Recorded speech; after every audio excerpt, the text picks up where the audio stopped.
आप सभी को मेरा नमस्कार प्रणाम। अब मैं आप लोगों को हिंदी में रामचरितमानस का 5वां भाग पार्ट 5 सुना रही हूँ। आप लोग सभी सुने, समझें, आनंद लें और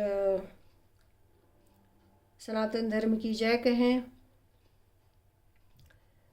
मैं शुरू करती हूँ। श्री गणेशाय नमः। सीताराम लक्ष्मण हनुमान की जय। पार्वती पति महादेव की जय। हर हर हर महादेव। शिव जी पार्वती जी से कहते हैं, हे पार्वती, निर्मल रामचरितमानस की वह मंगलमयी कथा सुनो जिसे काकभुशुंडी ने विस्तार से कहा और पक्षियों के राजा गरुड़ जी ने सुना था। वह श्रेष्ठ संवाद जिस प्रकार हुआ वह मैं आगे कहूँगा। अभी तुम श्री रामचंद्र जी के अवतार का परम सुंदर और पवित्र पापनाशक चरित्र सुनो। श्री हरि के गुण, नाम, कथा और रूप सभी अपार, अगणित और असीम हैं। फिर भी हे पार्वती, मैं अपनी बुद्धि के अनुसार कहता हूँ, तुम आदरपूर्वक सुनो। हे पार्वती सुनो, वेद शास्त्रों ने श्री हरि के सुंदर, विस्तृत और निर्मल चरित्रों का गान किया है। हरि का अवतार जिस कारण से होता है वह कारण बस यही है ऐसा नहीं कहा जा सकता।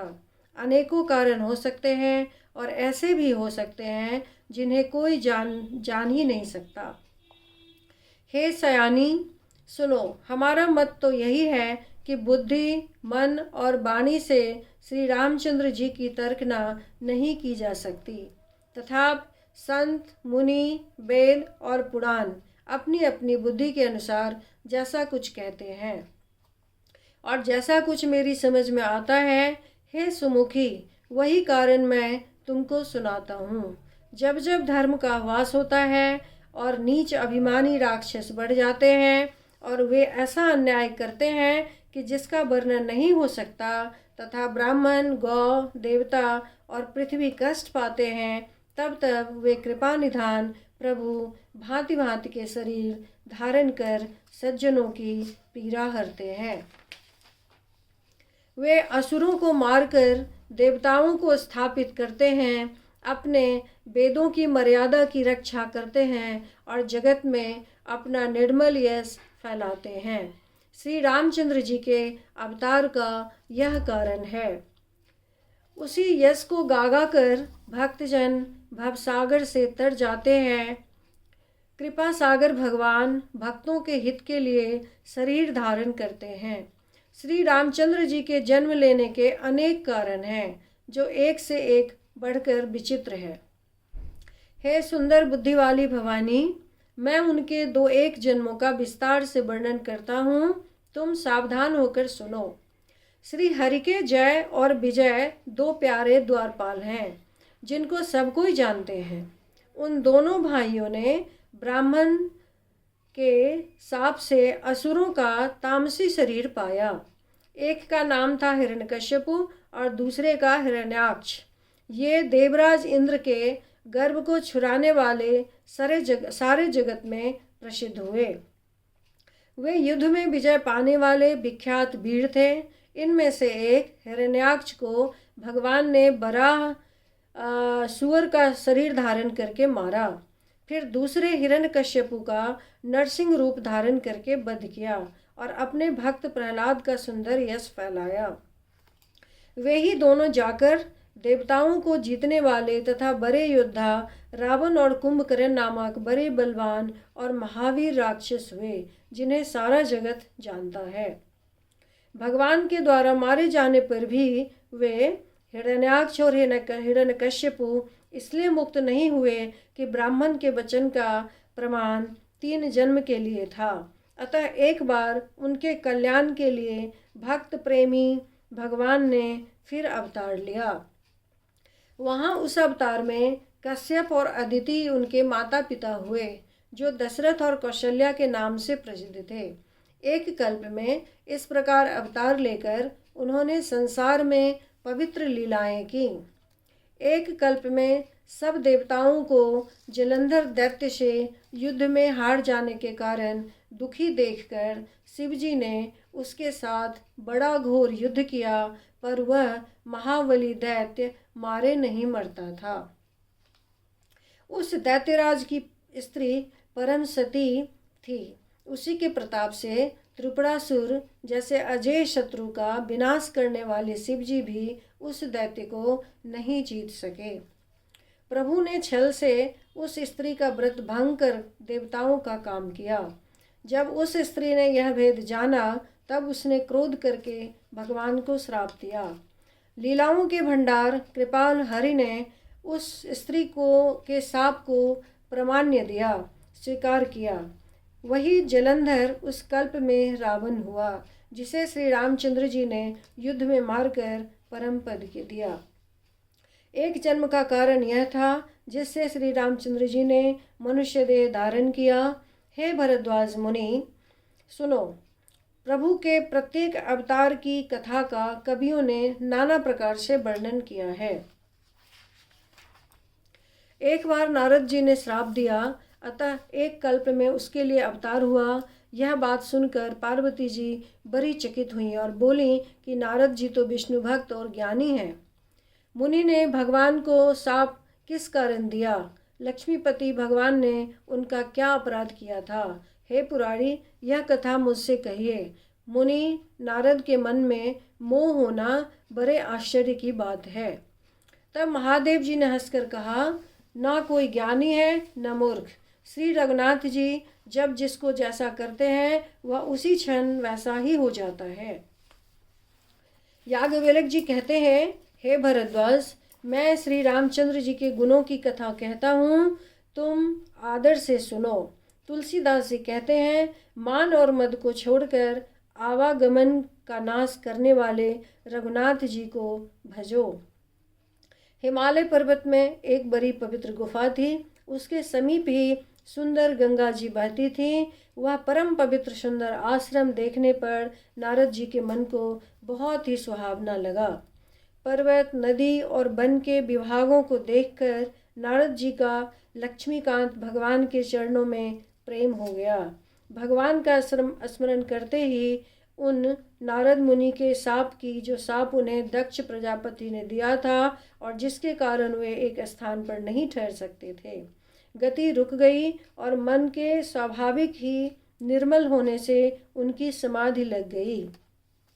नारद मुनि की यह तपमयी स्थिति देखकर देवराज इंद्र डर गया। उसने कामदेव को बुलाकर उसका आदर सत्कार किया और कहा कि मेरे हित के लिए तुम अपने सहायकों सहित नारद की समाधि भंग करने को जाओ।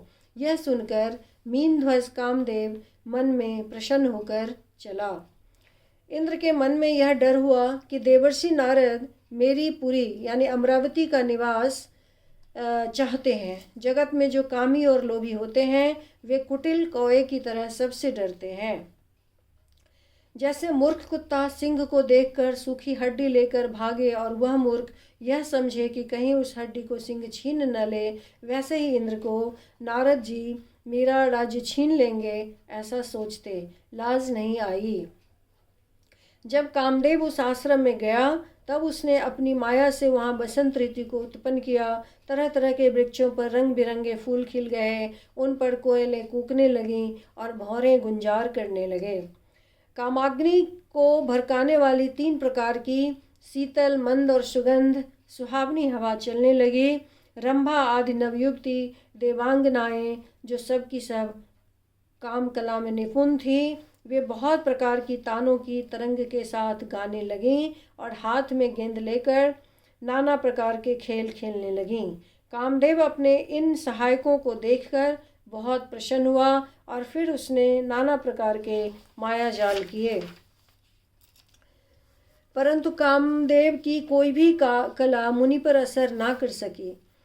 तब तो पापी कामदेव अपने ही नाश के भय से डर गया। लक्ष्मीपति भगवान जिसके बड़े रक्षक हों, भला उसकी सीमा को कोई मर्यादा को कोई दबा नहीं सकता।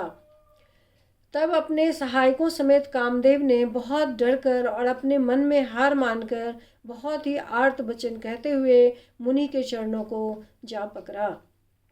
नारद जी के मन में कुछ भी क्रोध न आया। उन्होंने प्रिय वचन कहकर कामदेव का समाधान किया। तब मुनि के चरणों में सिर नवाकर और उनकी आज्ञा पाकर कामदेव अपने सहायकों सहित लौट गया। देवराज इंद्र की सभा में जाकर उसने मुनि की सुशीलता और अपनी करतूत सब कही, जिसे सुनकर सबके मन में आश्चर्य हुआ और उन्होंने मुनि की बड़ाई करके श्री हरि को सिर नवाया।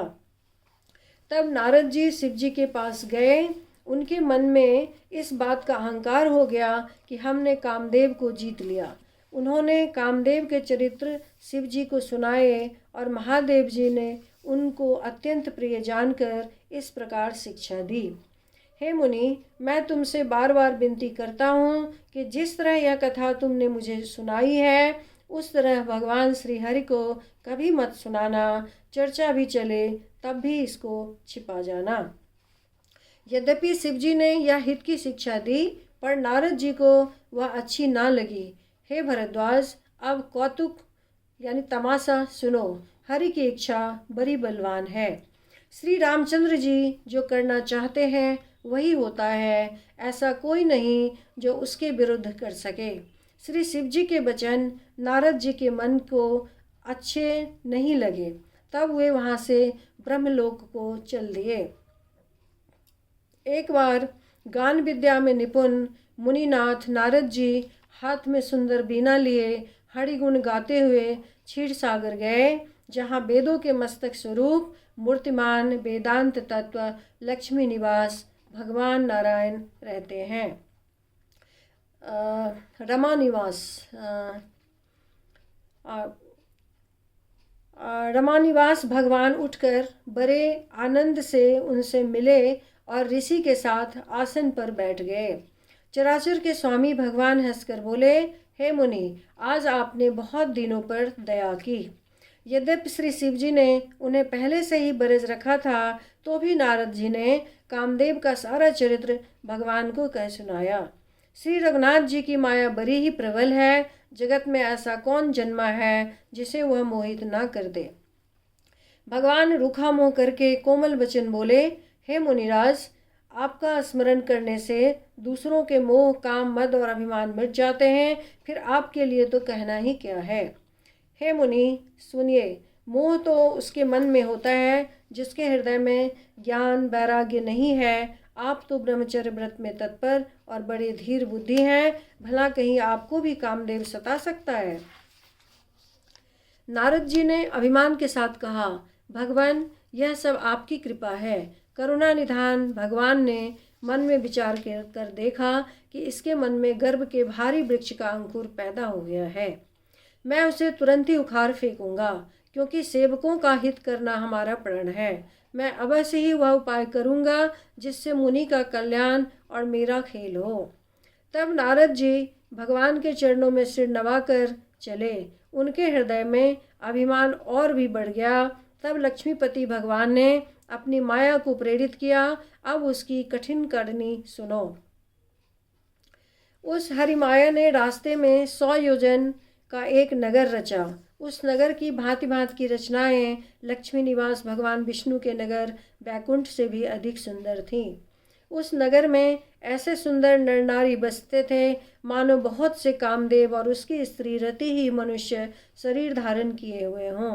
उस नगर में सील निधि नामक राजा रहता था, जिसके यहाँ असंख्य घोड़े हाथी और सेना के समूह थे।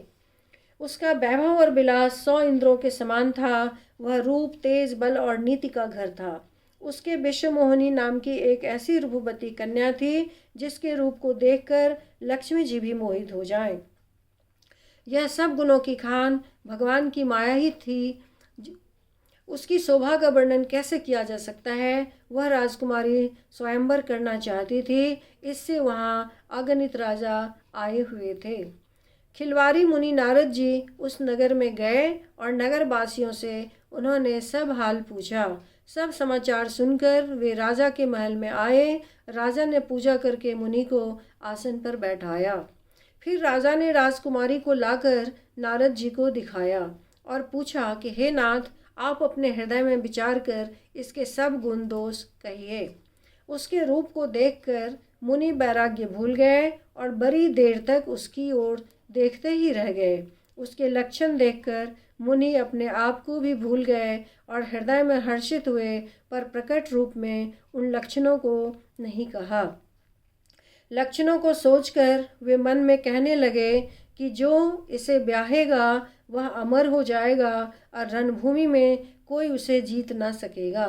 यह शील निधि की कन्या जिसको बरेगी, सब चर अचर जीव उसकी सेवा करेंगे। सब लक्षणों को विचार कर मुनि ने अपने हृदय में रख लिया और राजा से कुछ अपनी ओर से बनाकर कह दिया। राजा से लड़की के सुलक्षण कहकर नारद जी चल दिए, पर उनके मन में यह चिंता थी कि मैं जाकर सोच विचार कर अब वही उपाय करूं जिससे यह कन्या मुझे ही बरे। इस समय जब तब से तो कुछ हो नहीं सकता। हे विधाता, मुझे यह कन्या किस तरह मिलेगी?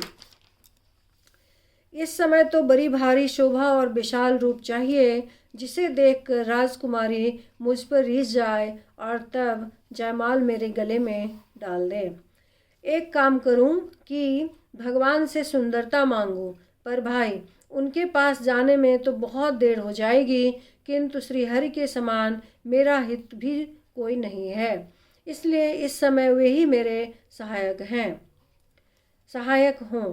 उस समय नारद जी ने भगवान की बहुत प्रकार से विनती की। तब लीला में कृपाल प्रभु वहीं प्रकट हो गए। स्वामी को देखकर नारद जी के नेत्र शीतल हो गए और वे मन में बड़े ही हर्षित हुए कि अब तो काम बन ही जाएगा। नारद जी ने बहुत आर्त दीन भाव से सब कथा कह सुनाई और प्रार्थना की कि कृपा कीजिए और कृपा करके मेरे सहायक बनिए। हे प्रभु, आप अपना रूप मुझको दीजिए और किसी प्रकार मैं उस राजकन्या को नहीं पा सकता। हे नाथ, जिस तरह मेरा हित हो आप वही शीघ्र कीजिए। मैं आपका दास हूँ। अपनी माया का विशाल बल देख दीनदयाल भगवान मन ही मन हंसकर बोले, हे नारद जी सुनो, जिस प्रकार आपका परम हित होगा हम वही करेंगे, दूसरा कुछ नहीं। हमारा वचन असत्य नहीं होता। हे योगी मुनि सुनिए, रोग से व्याकुल रोगी कुपथ्य मांगे तो वैद्य उसे नहीं देता। इसी प्रकार मैंने भी तुम्हारा हित करने की ठान ली है। ऐसा कहकर भगवान अंतर्धान हो गए। भगवान की माया के वशीभूत हुए मुनि ऐसे मूढ़ हो गए कि वे भगवान की अगूढ़ वाणी को भी न समझ सके। ऋषिराज नारद जी तुरंत वहां गए जहां स्वयंवर की भूमि बनाई गई थी। राजा लोग खूब सज धज कर समाज सहित अपने अपने आसन पर बैठे थे। मुनि नारद मन ही मन प्रसन्न हो रहे थे कि मेरा रूप बड़ा सुंदर है, मुझे छोड़ कन्या भूल कर भी दूसरे को नहीं बरेगी। कृपा निधान भगवान ने मुनि के कल्याण के लिए उन्हें ऐसा कुरूप बना दिया कि जिसका वर्णन नहीं हो सकता, पर यह चरित्र कोई भी न जान सका। सब ने उन्हें नारद ही जानकर प्रणाम किया। वहाँ 2 शिवजी के गण भी थे। वे सब भेद जानते थे और ब्राह्मण का वेश बनाकर सारी लीला देखते फिरते थे। वे भी बड़े मौजी थे। नारद जी अपने हृदय में रूप का बड़ा अभिमान लेकर जिस समाज यानी पंक्ति में जाकर बैठे थे, ये शिव जी के दोनों गण भी वहीं बैठ गए। ब्राह्मण के वेश में होने के कारण उनकी इस चालाकी को कोई नहीं जान सका। वे नारद जी को सुना सुना कर व्यंग वचन कहते थे। भगवान ने इनको अच्छी सुंदरता दी है, इनकी शोभा देखकर राजकुमारी रीझी जाएगी और हरि बानर जानकर इन्हीं को खास तौर से बरेगी। नारद मुनि को मोह हो रहा था क्योंकि उनका मन दूसरे के हाथ माया के बस में था। शिव जी के गण बहुत प्रसन्न होकर हंस रहे थे। यद्यपि मुनि उनकी अटपटी बातें सुन रहे थे, पर बुद्धि के भ्रम में शनि हुई होने के कारण वे बातें उनकी समझ में नहीं आती थीं। उनकी बातों को वे अपनी प्रशंसा समझ रहे थे। इस विशेष चरित्र को और किसी ने नहीं जाना, केवल राजकन्या ने नारद जी का वह रूप देखा। उनका बंदर का समूह और भयंकर शरीर देखते ही कन्या के हृदय में क्रोध उत्पन्न हो गया। तब राजकुमारी सखियों के साथ लेकर इस तरह चली मानो राजहंसनी चल रही हैं। वह अपने कमल जैसे हाथों में जयमाला लिए सब राजाओं को देखती हुई घूमने लगी। जिस ओर नारद जी रूप के गर्भ में फूले बैठे थे उस ओर उसने भूल कर भी नहीं ताका। नारद मुनि बार बार उचकते और छटपटाते हैं। उनकी दशा देखकर शिव जी के गण मुस्कुराते हैं। कृपालु भगवान भी राजा का शरीर धारण कर वहां जा पहुँचे। राजकुमारी ने हर्षित होकर उनके गले में जयमाला डाल दी। लक्ष्मी निवास भगवान दुल्हन को ले गए। सारी राजमंडली निराश हो गई। मोह के कारण मुनि की बुद्धि नष्ट हो गई थी। इससे वे राजकुमारी को गई देख बहुत ही विकल हो गए, मानो गांठ से छूटकर मणि गिर गई हो। तब शिवजी के गणों ने मुस्कुराकर कहा, जाकर दर्पण में अपना मुंह तो देखिए। ऐसा कहकर वे दोनों बहुत भयभीत होकर भागे। मुनि ने जल में झांक कर अपना मुंह देखा। अपना रूप देखकर उनका क्रोध बहुत बढ़ गया। उन्होंने शिव जी के उन गणों को अत्यंत कठोर शाप दिया। तुम दोनों कपटी और पापी, जाकर राक्षस हो जाओ। तुमने हमारी हंसी की, उसका फल चखो। अब फिर किसी मुनि की हंसी करना। मुनि ने फिर जल में देखा तो उन्हें अपना असली रूप प्राप्त हो गया। तब भी उन्हें संतोष नहीं हुआ। उनके ओंठ फरक रहे थे और मन में क्रोध भरा था। तुरंत ही वे भगवान कमलापति के पास चले। मन में सोचते जाते थे, जाकर या तो शाप दूंगा या प्राण दे दूंगा। उन्होंने जगत में मेरी हंसी कराई। दैत्यों के शत्रु भगवान हरि उन्हें बीच रास्ते में ही मिल गए। साथ में लक्ष्मी जी और वही राजकुमारी थी। देवताओं के स्वामी भगवान ने मीठी वाणी में कहा, हे मुनि, व्याकुल की तरह कहाँ चले। ये शब्द सुनते ही नारद को बड़ा क्रोध आया। माया के वशीभूत होने के कारण मन में चैन नहीं रहा। मुनि ने कहा, तुम दूसरों की संपदा नहीं देख सकते। तुम्हारे ईर्ष्या और कपट बहुत हैं। समुद्र मथते समय तुमने शिव जी को बावला बना दिया और देवताओं को प्रेरित करके उन्हें विषपान कराया। असुरों को मदिरा और शिव जी को विष देकर तुमने स्वयं लक्ष्मी और सुंदर कौस्तुभ मणि ले ली। तुम बड़े धोखेबाज और मतलबी हो, सदा कपट का व्यवहार करते हो। तुम परम स्वतंत्र हो, सिर पर तो कोई है नहीं। इससे जब जो मन को भाता है वही करते हो। भले को बुरा और बुरे को भला कर देते हो। हृदय में हर्ष विषाद कुछ भी नहीं लाते। सबको ठग ठग कर परख गए हो और अत्यंत निडर हो गए हो। इसी से ठगने के काम में मन में सदा उत्साह रहता है। शुभ अशुभ कर्म तुम्हें बाधा नहीं देते। अब तक तुमको किसी ने ठीक नहीं किया था। अब कि तुमने अच्छे घर बना दिया है, मेरे जैसे जबरदस्त आदमी से छेड़खानी की है, अतः अपने किए का फल अवश्य पाओगे। जिस शरीर को धारण करके तुमने मुझे ठगा है, तुम भी वही शरीर धारण करो। यह मेरा शाप है। तुमने हमारा रूप बंदर का सा बना दिया था। इससे बंदर ही तुम्हारी सहायता करेंगे। मैं जिस स्त्री को चाहता था उससे मेरा वियोग कराकर तुमने मेरा बड़ा अहित किया है। इससे तुम भी स्त्री के वियोग में दुखी होगे। सांप को सिर पर चढ़ाकर हृदय में हर्षित होते हुए प्रभु ने नारद जी से बहुत विनती की और कृपा निधान भगवान ने अपनी माया की प्रबलता खींच ली। जब भगवान ने अपनी माया को हटा लिया तब वहाँ न लक्ष्मी ही रह गई न राजकुमारी ही। तब मुनि ने अत्यंत भयभीत होकर श्री हरि के चरण पकड़ लिए और कहा, हे शरणागत के दुखों को हरने वाले, मेरी रक्षा कीजिए। हे कृपाल, मेरा शाप मिथ्या हो जाए। तब दीनों पर दया करने वाले भगवान ने कहा कि यह सब मेरी ही इच्छा से हुआ है। मुनि ने कहा, मैंने आपको अनेक खोटे वचन कहे हैं, मेरे पाप कैसे मिटेंगे। भगवान ने कहा, जाकर शंकर जी के सतनाम का जप करो, इससे हृदय में तुरंत शांति होगी। शिव जी के समान मुझे कोई प्रिय नहीं है। इस विश्वास को भूलकर भी ना छोड़ना। हे मुनि पुराणी शिवजी यानी शिवजी जिस पर कृपा नहीं करते वह मेरी भक्ति नहीं पाता। हृदय में ऐसा निश्चय करके जाकर पृथ्वी पर विचरो। अब मेरी माया तुम्हारे निकट नहीं आएगी। बहुत प्रकार से मुनि को समझा बुझाकर ढाढ़स देकर तब प्रभु अंतर्धान हो गए और नारद जी श्री रामचंद्र जी के गुणों का गान करते हुए सत्यलोक को चले। शिव जी के गणों ने जब मुनि को मोह रहित और मन में बहुत प्रसन्न होकर मार्ग में जाते हुए देखा तब वे अत्यंत भयभीत होकर नारद जी के पास आए और उनके चरण पकड़कर दीन वचन बोले, हे मुनिराज, हम ब्राह्मण नहीं हैं, शिव जी के गण हैं। हमने बड़ा अपराध किया जिसका फल हमने पा लिया। हे कृपाल, अब शाप दूर करने की कृपा कीजिए। दीनों पर दया करने वाले नारद जी ने कहा कि तुम दोनों जाकर राक्षस हो, तुम्हें महान ऐश्वर्य तेज और बल की प्राप्ति हो। तुम अपनी भुजाओं के बल से जब सारे विश्व को जीत लोगे तब भगवान विष्णु मनुष्य का शरीर धारण करेंगे। युद्ध में श्रीहरि के हाथ से तुम्हारी मृत्यु होगी जिससे तुम मुक्त हो जाओगे और फिर संसार में जन्म नहीं लोगे। वे दोनों मुनि के चरणों में सिर नवाकर चले और समय पाकर राक्षस हुए।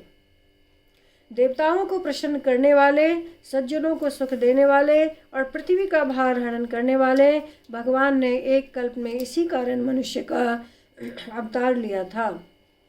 इस प्रकार भगवान के अनेकों सुंदर, सुखदायक और अलौकिक जन्म और कर्म हैं। प्रत्येक कल्प में जब जब भगवान अवतार लेते हैं और नाना प्रकार की सुंदर लीलाएं करते हैं तब तब मुनीश्वरों ने परम पवित्र काव्य रचना करके उनकी कथाओं का गान किया है और भांति भांति के अनुपम प्रसंगों का वर्णन किया है जिनको सुनकर समझदार लोग आश्चर्य नहीं करते। श्री हरि अनंत हैं, उनका कोई पार नहीं पा सकता और उनकी कथा भी अनंत है। सब संत लोग उसे बहुत प्रकार से कहते सुनते हैं। श्री रामचंद्र जी के सुंदर चरित्र करोड़ कल्पों में भी गाए नहीं जा सकते। शिव जी कहते हैं कि हे पार्वती, मैंने यह बतलाने के लिए इस प्रसंग को कहा कि ज्ञानी मुनि भी भगवान की माया से मोहित हो जाते हैं। प्रभु लीलामय हैं और शरणागत का हित करने वाले हैं। वे सेवा करने में बहुत सुलभ और सब दुखों के हरने वाले हैं। देवता, मनुष्य और मुनियों में ऐसा कोई नहीं है जिसे भगवान की महान बलवती माया मोहित ना कर दे। मन में ऐसा विचार कर उस महामाया के स्वामी श्री भगवान का भजन करना चाहिए। हे गिरिराज कुमारी, अब भगवान के अवतार का वह दूसरा कारण सुनो। मैं उसकी विचित्र कथा विस्तार करके कहता हूँ जिस कारण से जन्म रहित, निर्गुण और रूप रहित, अव्यक्त सच्चिदानंद घन ब्रह्म अयोध्यापुरी के राजा हुए। जिन प्रभु श्री रामचंद्र जी की तुमने भाई लक्ष्मण जी के साथ मुनियों का सा वेश धारण किए वन में फिरते देखा था, और हे भवानी, जिनके चरित्र देखकर सती के शरीर में तुम ऐसी बावली हो गई थी, अब भी तुम्हारे उस बावलेपन की छाया नहीं मिटती। उन्हीं के भ्रम रूपी रोग के कारण रोग के हरण करने वाले चरित्र सुनो। उस अवतार में भगवान ने जो जो लीला की वह सब मैं अपनी बुद्धि के अनुसार तुम्हें कहूँगा। याज्ञवल्क्य जी ने कहा, हे भरद्वाज, शंकर जी के वचन सुनकर पार्वती जी सकुचाकर प्रेम सहित मुस्कुराईं। फिर बृहस्पति शिव जी जिस कारण से भगवान का यह अवतार हुआ था उसका वर्णन कहने लगे। हे मुनीश्वर भारद्वाज, मैं वह सब तुमसे कहता हूँ, मन लगाकर सुनो। श्री रामचंद्र जी की कथा कलयुग के पापों को हरने वाली, कल्याण करने वाली और बड़ी सुंदर है। स्वयंभू मनु और उनकी पत्नी शतरूपा, जिनसे मनुष्यों की वह अनुपम सृष्टि हुई, इन दोनों पति पत्नी के धर्म और आचरण बहुत अच्छे थे। आज भी वेद उनकी मर्यादा का गान करते हैं। राजा उत्तानपाद उनके पुत्र थे, जिनके पुत्र प्रसिद्ध हरिभक्त ध्रुव जी हुए। उन मनु जी के छोटे लड़के का नाम प्रियव्रत था, जिसकी प्रशंसा वेद और पुराण करते हैं। पुनः देवहूति उनकी कन्या थी, जो कर्दम मुनि की प्यारी पत्नी हुई और जिन्होंने आदिदेव दीनों पर दया करने वाले समर्थ एवं कृपाल भगवान कपिल को गर्भ में धारण किया। तत्वों का विचार करने में अत्यंत निपुण जन यानी कपिल भगवान ने सांख्य शास्त्र का प्रकट रूप में वर्णन किया। उन स्वयंभू मनु जी ने बहुत समय तक राज्य किया और सब प्रकार से भगवान की आज्ञा का पालन किया। घर में रहते बुढ़ापा आ गया, परंतु विषयों से वैराग्य नहीं होता। इस बात को सोचकर उनके मन में बड़ा दुख हुआ कि श्री हरि की भक्ति बिना जन्म यूं ही चला गया। तब मनु जी अपने पुत्र को जबरदस्ती राज्य देकर स्वयं स्त्री सहित वन को गमन किया। अत्यंत पवित्र और साधकों को सिद्धि देने वाले तीर्थों में श्रेष्ठ नैमिषारण्य प्रसिद्ध है। वहाँ मुनियों और सिद्धों के समूह बसते हैं। राजा मनु हृदय में हर्षित होकर वहीं चले। वे धीर बुद्धि वाले राजा रानी मार्ग में जाते हुए ऐसे सुशोभित हो रहे थे मानो ज्ञान और भक्ति ही शरीर धारण किए जा रहे हों। चलते चलते वे गोमती के किनारे जा पहुँचे। हर्षित होकर उन्होंने निर्मल जल में स्नान किया। उनको धर्म धुरंधर राजर्षि जानकर सिद्ध और ज्ञानी मुनि उनसे मिलने आए। जहाँ जहाँ सुंदर तीर्थ थे, मुनियों ने आदर पूर्वक सभी तीर्थ उनको करा दिए। उनका शरीर दुर्बल हो गया था। वे मुनियों के से बलकल वस्त्र धारण करते थे और संतों के समाज में नित्य पुराण सुनते थे और 12 अक्षर मंत्र ओम नमो भगवते वासुदेवाय का प्रेम सहित जप करते थे। भगवान वासुदेव के चरण कमलों में उन राजा रानी का मन बहुत ही लग गया। वे साग, फल और कंद का आहार करते थे और सच्चिदानंद रूप ब्रह्म का स्मरण करते थे। फिर वे श्री हरि के लिए तप करने लगे और मूल फल को त्याग कर केवल जल के आधार पर रहने लगे। हृदय में निरंतर यही अभिलाषा हुआ करती कि हम कैसे उन परम प्रभु को आँखों से देखें, जो निर्गुण, अखंड, अनंत और अनादि हैं और परमार्थवादी ब्रह्मज्ञानी तत्ववेत्ता लोग जिनका चिंतन किया करते हैं, जिन्हें वेद नेति नेति यानी यह भी नहीं कहकर निरूपण करते हैं, जो आनंद स्वरूप, उपाधि रहित और अनुपम हैं एवं जिनके अंश से अनेकों शिव, ब्रह्मा और विष्णु प्रकट होते हैं। ऐसे महान प्रभु भी सेवक के बस में हैं और भक्तों के लिए लीला विग्रह धारण करते हैं। यदि वेदों में यह वचन सत्य है तो हमारी अभिलाषा भी अवश्य पूरी होगी। इस प्रकार जल का आहार करते 6000 वर्ष बीत गए। फिर 7000 वर्ष वे वायु के आधार पर रहे। 10,000 वर्ष तक उन्होंने वायु का आधार भी छोड़ दिया। दोनों एक पैर से खड़े रहे। उनका अपार तप देखकर ब्रह्मा, विष्णु और शिव जी कई बार मनु जी के पास आए। उन्होंने इन्हें अनेक प्रकार से ललचाया और कहा कि कुछ वर मांगो, पर ये परम धैर्यवान राजा रानी अपने तप से किसी के डिगाए नहीं डिगे। यद्यपि उनका शरीर हड्डियों का ढांचा मात्र रह गया था, फिर भी उनके मन में जरा भी पीड़ा नहीं थी। सर्वज्ञ प्रभु ने अनन्य गति वाले तपस्वी राजा रानी को निज दास जाना। तब परम गंभीर और कृपा रूपी अमृत से सनी हुई यह आकाशवाणी हुई कि वर मांगो। मुर्दे को भी जिला देने वाली यह सुंदर वाणी कानों के छेदों से होकर जब हृदय में आई, तब राजा रानी के शरीर ऐसे सुंदर और हृष्ट हो गए मानो अभी घर से आए हैं। कानों में अमृत के समान लगने वाले वचन सुनते ही उनका शरीर पुलकित और प्रफुल्लित हो गया। तब मनु जी दंडवत करके बोले, प्रेम हृदय में समाता न था। हे प्रभु सुनिए, आप सेवकों के लिए कल्प वृक्ष और कामधेनु हैं। आपकी चरण रज की ब्रह्मा, विष्णु और शिव जी भी वंदना करते हैं। आप सेवा करने में सुलभ हैं तथा सब सुखों के देने वाले हैं। आप शरणागत के रक्षक और जड़ चेतन के स्वामी हैं। हे अनाथों का कल्याण करने वाले, यदि हम लोगों पर आपका स्नेह है तो प्रसन्न होकर यह वर दीजिए कि आपका जो स्वरूप शिव जी के मन में बसता है और जिसके लिए मुनि लोग यत्न करते हैं, जो काकभुषुंडी के मन रूपी मानसरोवर में विहार करने वाले हंस हैं, सगुण और निर्गुण कहकर वेद जिसकी प्रशंसा करते हैं। हे शरणागत के दुख मिटाने वाले प्रभु, ऐसी कृपा कीजिए कि हम उसी रूप को नेत्र भर कर देखें। राजा रानी के कोमल विनय युक्त प्रेम रस में पगे हुए वचन भगवान को बहुत ही प्रिय लगे। भक्त वत्सल कृपा निधान, संपूर्ण विश्व के निवास स्थान या समस्त विश्व में व्यापक सर्वसमर्थ भगवान प्रकट हो गए।